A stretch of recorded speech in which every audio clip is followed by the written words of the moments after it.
2 weight classes left to go, 19-9. A tech fall at 197. Princeton still in pretty good position, but unfortunately for Garibaldi, gave up the pin, and it was a. Oh, it's going to be a different Garibaldi. His brother, his little brother. It's going to be Gabe instead. But it was snap. It was Sebastian giving up a pin, pit winning 2019. And so now 2 wrestlers that have competed earlier this year at 197, but Gabe Christenson, when he was at Virginia, wrestled at heavyweight. Meanwhile, Gabe Garibaldi, nice ankle snag on his defense. Still nothing though. Christensen still holding on to that ankle.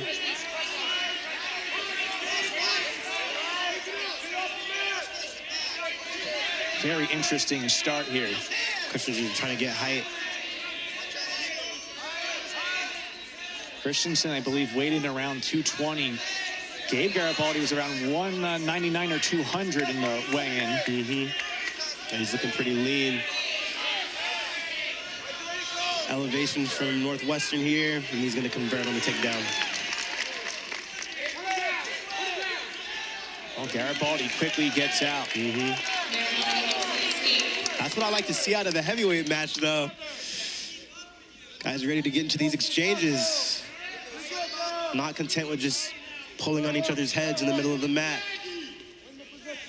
And now the pressure is on Gabe Garibaldi, a freshman from Long Beach, New York, experience at the international level with Argentina. And obviously having an older brother in this program, understanding the standards that are needed to be a Princeton Tiger. Well, this is going to go down to the wire today. As we expected, it was kind of an open book who would grab the victory for a team today. And we see both teams in the corners fired up, standing up.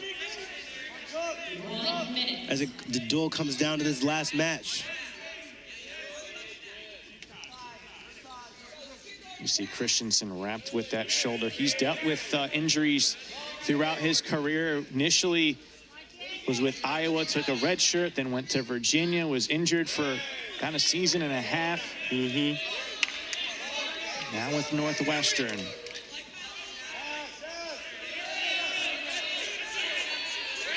You've got to reversal off the edge here. You ain't going to get hit.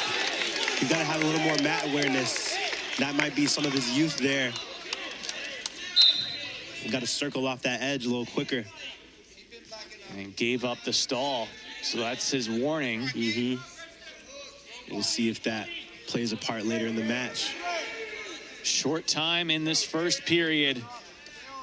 3 points would be huge either way. And again, Garibaldi giving up about 20 pounds. Will try to get his Princeton team the win, but trailing 3-1 through 3 minutes. And the choice goes to Gabe Garibaldi. He'll choose the bottom. Awfully close to grabbing the lead, but Christensen, the graduate student, sticking with it a little bit longer. Certainly an extended heavyweight exchange.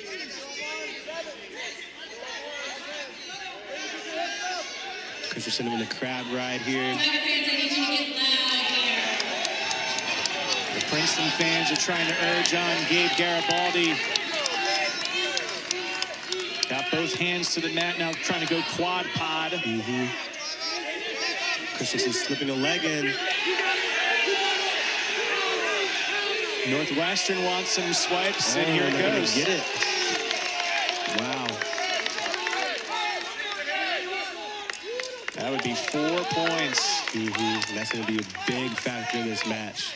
Kind of opens it up. And so absolutely huge. Again, you never know sometimes the injury dynamics that someone might be going through. Northwestern having a forfeit at 165, and it goes Gabe Garibaldi instead of Sebastian Garibaldi here at heavyweight. 2 big stories in this battle, which has been very tight.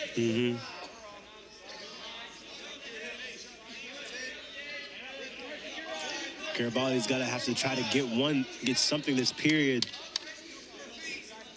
And again, he had the choice here in period number 2. He opted for the bottom. And again, sometimes a simple decision is that you're giving up 20 pounds, you're on bottom. How can you find a way to get out? And Christenson took care of his business. Yeah, tough ride from Christenson. On a bulldog right now, isolating that ankle.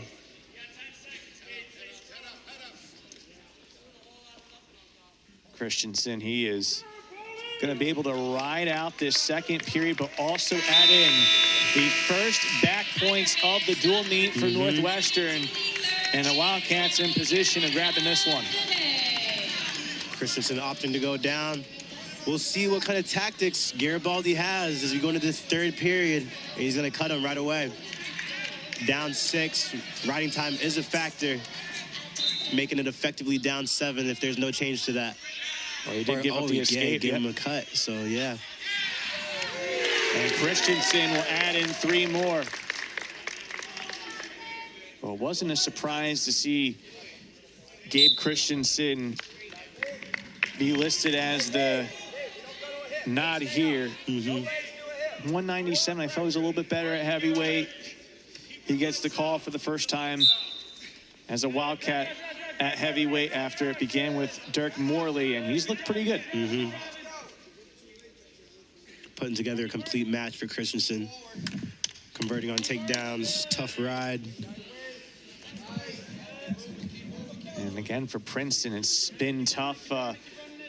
Was right there at the doorstep against Pitt, right at the doorstep here against Northwestern, but still trying to figure out right now 197 and heavyweight when it comes to the duals competitions. They haven't been able to get a dual victory at either weight class so far. And that's part of the challenge when it comes to dual meets. You have to be ready at all spots. If there's one weight class where you're dealing with injuries or you're still trying to fill out the lineup, it can have a wide impact on the team. Absolutely. 1 minute. Garibaldi tries to roll through. Christenson stays heavy. Yeah, gritty ride right here. And they're going to hit Garibaldi with a stall call. And that'll be the second one, giving Christenson a point.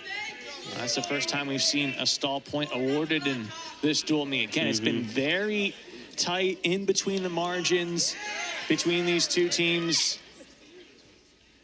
But Northwestern, they look like they're going to pull it out late with what would be back-to-back major decisions. Yeah. Short time here. First ever heavyweight match for Gabe Garibaldi as a Princeton Tiger, but a tough foe. Gabe Christenson. It's going to be 13-1 in favor of the Northwestern heavyweight wrestler, Gabe Christenson. Able to ride on 3 takedowns and a full complement on a near fall. And it will be a Northwestern victory, 21-19. Quincy, we had a real quality dual meet today, but again, things that are in the margins, and this is, I think you can attest to this, the toughest thing as a collegiate wrestler. There's that one thing in a match that can flip a loss to a win, or vice versa, or maybe get bonus points. Absolutely. You think back to pivotal moments in this duel, Jake Mann kind of being in the driver's seat in his match, and then the Northwestern kid turning that around and kind of swinging that momentum around.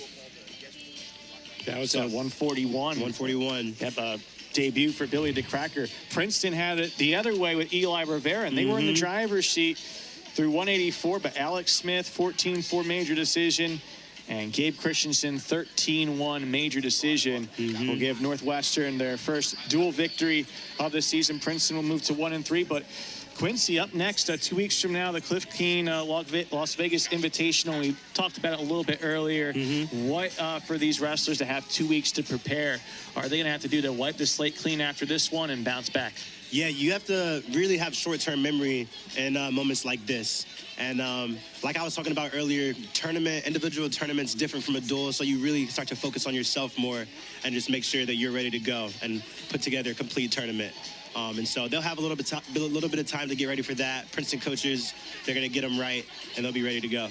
Princeton will have 2 road duels after that, then the F&M Open in 2026. Next home meet for Princeton Wrestling, Sunday, January 18th against Lehigh at 2. Until next time, for my broadcast partner, Quincy Monday, I am Adam Dobrovolsky saying so long from Javelin Gym with the final score in favor of Northwestern, 21-19. A reminder that all games airing on the ESPN networks are streaming live and also archived on the ESPN app. This has been a presentation from ESPN. Take care, everybody.